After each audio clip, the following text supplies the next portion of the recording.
Gynecologist, what's the worst thing you've ever seen? Bon appetit. Gynecologist on call. I've seen some nasty cases where a girl goes days for weeks with one tampon. Necrotic vaginal cancers also look like that, but it's not even close to the worst case of my life.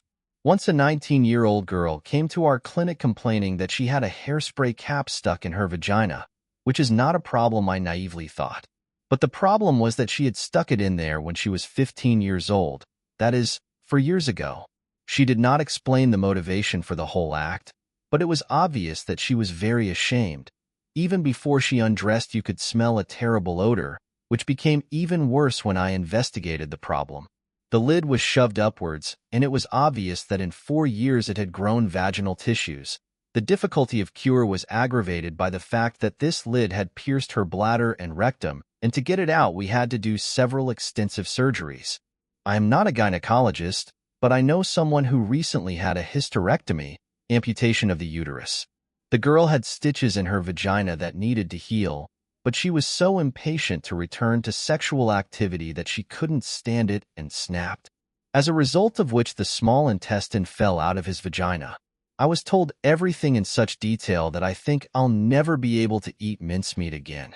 According to the girl herself, when she went to the emergency operation, she felt the intestine lying on her leg and pulsing. How do you delete someone else's comment? I had a friend in high school who was very afraid to go to the gynecologist. When she finally decided to go for her first smear, she was so nervous that she clamped the doctor with her legs like a vice. According to her, it took some time before she was able to relax and release the doctor. It was extremely embarrassing. Now, of course, she laughs about this situation, but the timidity in relation to her female organs has not gone anywhere. She doesn't even like to use tampons. I'm a medical student. I once signed up to be an assistant at a uterine amputation. When we went to the operation, we were told that there was a small ovarian cancer. But it turned out to be much worse. All the patients' insides were in metastases. So we spent 13 hours just to reduce their volume, although the whole operation should have taken 3 hours. We replaced half of the patient's blood volume after the whole experience. She was very unwell and had a long and difficult post-operative period. But in the end, she somehow got over it and went home to her family. It was a very exhausting case for all of us. But both the patient and her family turned out to be wonderful people, so we were honored to help them. I'm not a gynecologist, but I do the occasional exam. I once removed a tampon that had been in there for at least a month. The interesting thing was that the girl had been having sexual intercourse all that time. It smelled like hell. When she left, it took a few more hours to air out the room. We were walking around the clinic thinking about how not to vomit. My dad told me about a woman who was a hardcore heroin addict. For some unknown reason, one day she got creative and injected herself in her labia. That led to gangrene. I guess it wasn't worth the gamble.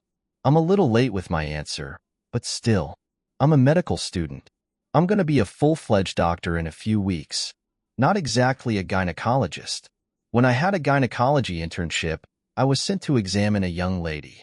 As I was getting ready for the exam, the room smelled so bad that I thought I had the worst bacterial vaginosis I'd ever seen. I go in and start looking around, but I don't see any unusual discharge. It's weird. It's starting to pull back, and the further I move back, the stronger the odor gets. Turns out her feet just stank like crazy. I highly recommend reading Dr. Lissa Rankin's book, What's Up Under There? There's a section where she writes about some of the worst cases of her career, like finding maggots, money, etc., but that's not all. The coolest case was about a woman who had potatoes growing out of her vagina. Check it out. WEF. In short, the woman decided to stick a potato inside herself as a birth control measure.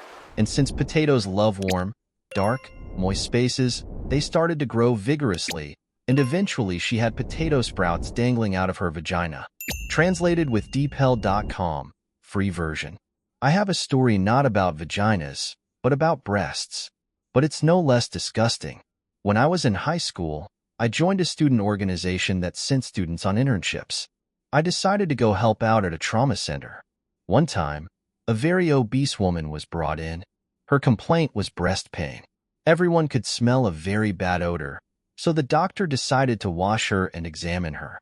He washes her, lifts one of her breasts, and from there begins to go such a scandal that we all almost fainted. Under the breast turned out to be colorless and parsha. The doctor washes it. With it peels off the crust and reveals a small hole from which cockroaches begin to come out. Most likely she has in the folds under the breast were laid eggs, and when they hatched, cockroaches could not find a way out, so they had to gnaw their way to salvation. My mom had a story that I think is the most disgusting of all the hospital stories I've ever heard. Once a patient of about 50 years old came to them. Very fat, 227 kilograms.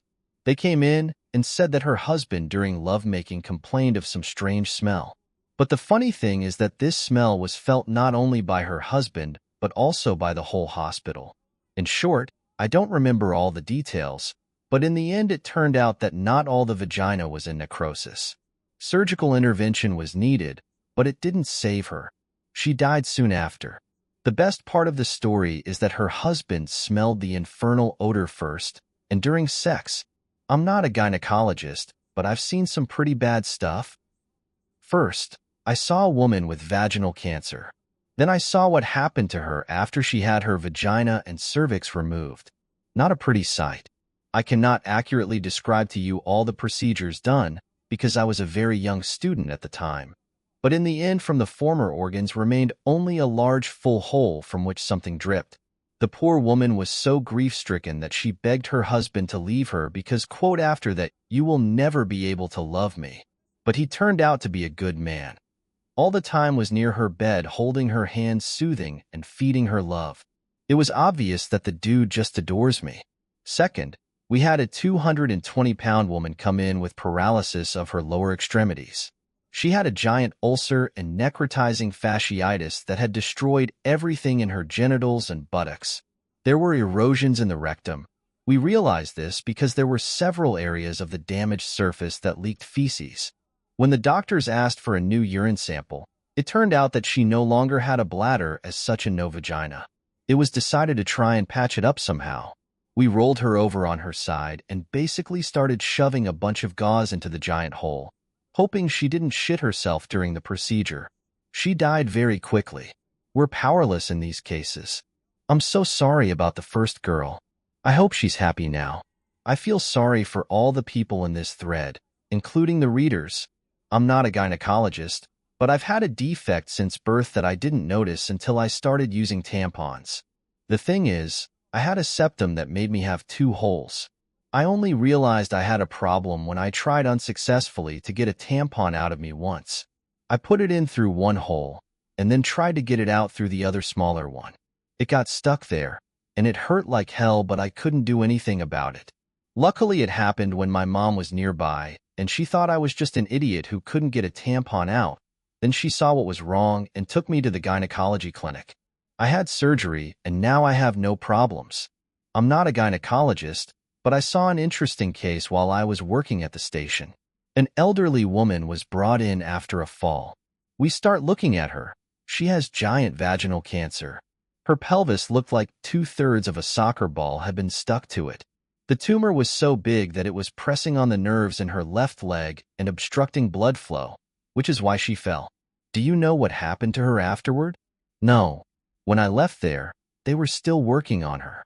I hope they eventually put her on hospice. It's just that with a tumor like that, at 80, there's no point in chemo or radiation or surgery. I work as a nurse in the gynecology department. Strangely enough, I rarely encounter any creepy things. We have women who are quite sensitive about their organs. And in general, the vagina is a very hardy organ. It can withstand even the most improper treatment. The worst case was when a woman came to us for a hysterectomy. At the beginning of the operation, the surgeon made a mistake and accidentally cut her intestine. It was decided to interrupt the operation until the intestine healed. But everything went wrong and it did not heal. In general, soon the cut intestine fused with the postoperative wound on the abdomen did not form a hole through which feces came out. And the wound through which feces comes out, not so easy to heal, you know? The woman ended up in the hospital for 9 months with 1 million infections, wound ruptures, complicated dressings that lasted for hours, and so on. At one point, her fecal wound was so big that it could fit 2 of my fists. I ended up giving her a permanent colostomy. And last I checked, she never had her uterus removed. Thanks to your stories, I'll never be ashamed of not shaving my legs or bikini area before going to the gynecologist again. A couple years ago, my buddy was an intern in gynecology. One day, a young patient came in with 2 complaints. 1. She couldn't get pregnant. 2. She has constant diarrhea. The gynecologist asks, "How often do you have sex through the anus?" She replies, "Always." Turns out a guy convinced her that it's easier to get pregnant through the ass than through the front, so she asked him to only roast her from behind. Story of a gynecologist colleague of mine. A girl comes in for a checkup. She gets on the chair. My colleague sticks his fingers in her cervix. At that moment, she gets a brilliant question. "Have you ever thought that it's a bit like stuffing a turkey?" My colleague, trying to keep a straight face, "No, but now I'll think about it every Thanksgiving." The patient laughed and then looked my coworker in the eye and clucked like a turkey, while my buddy's fingers were still inside her. My favorite Thanksgiving story. My grandmother was a gynecology nurse for 20 years. One day, she came home shouting, "If I ever have to look at anyone's vagina again in my life, I'm gonna kill someone," while smashing all the dishes in the house. The next day, she quit. My mom is a gynecologist's assistant, so I've heard a lot of different stories. One time, a woman came into her office smelling like a dumpster, and it turned out she'd been wearing the same underwear for 2 months. They were dark yellow-brown. Apparently, no one ever told her that her ass was supposed to be wiped. I had a very strange first visit to the gynecologist. I was very nervous, and I got some old lady who obviously noticed it. To lighten the mood, she says to me, "You're lucky you didn't get hit by a male gynecologist. They don't have fingers, they're big wieners," and then she stuck her decrepit grandmother's fingers in me. Thank you very much for watching. In the comments under the video, gynecologist can write that the most horrible you have ever seen, and do not forget to watch our other videos. And oh, by the way, bon appetit. Bye.